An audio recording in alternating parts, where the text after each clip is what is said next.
Sasa mliona ile barua ya msajili.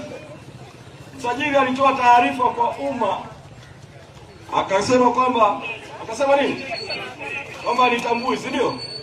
Sasa wana hasira kweli kweli.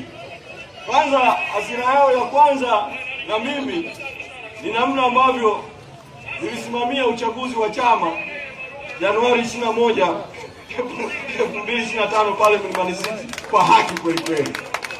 Wana hasira kweli kweli. Sasa hasira yao ya pili ikawa sikwenda kusaini yale maadili, kwa sababu wanafikiri watu wote wanaweza wakaburusha. Sikwenda kusaini maadili.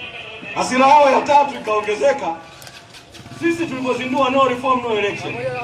Mheshimiwa Lissu ndio alikuwa anaongoza kikosi kimoja cha mapambano ambacho Baba Askofu Mwamakula alikuwa amekuja pale kutoa baraka zake na kutunga mkono.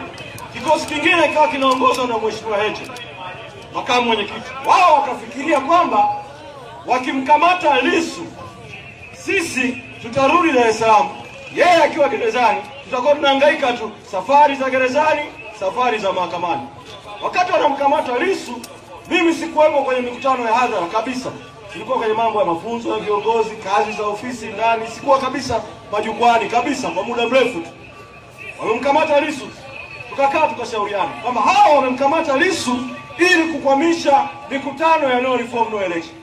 Na Mheshimiwa Lissu mwenyewe akatupa baraka kwamba namna bora ya kunipigania haki yangu mpaka nitoke gerezani, mawakili wapambane mahakamani, viongozi mkiweza njooni mahakamani, lakini muhimu zaidi endeleeni na mapambano ya no reform no election mpaka kelele.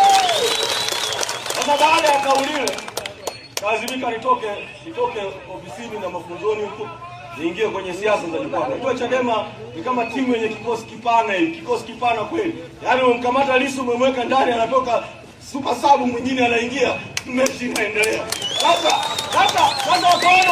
wakaona wafanyeje? Mechi ishakuwa mechi. Wafanyeje? Wajaribu kunikata ngwara, kucheza rafu kwamba hatukutambui. Sasa juzi nilikuwa Arusha pale mjini pale. Nimaliza kuhutubia mkutano. Mheshimiwa Heche akasema kwamba tutakutana kamati kuu tarehe 3 mwezi Juni kuamua hili jambo, tutatoa mwelekeo kwa chama. Wakati nashuka jukwani naenda kwenye gari, vijana wa Arusha wakaja wakasema, sasa hao wanataka kukushusha usiwe katibu mkuu wa Chadema. Sisi vijana tunasema tunakupandisha zaidi. Kama hawataki tukuite katibu mkuu wa Chadema, tutakuita katibu mkuu wa wananchi.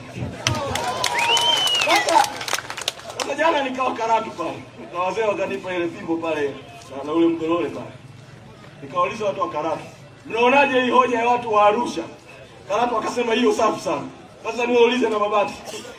Hiyo hoja ya kwamba kama msajili anasema nisiitwe katibu mkuu wa Chadema, nyinyi mko tayari kuniita katibu mkuu wa wananchi? Naomba vidole viwili juu. Vidole viwili.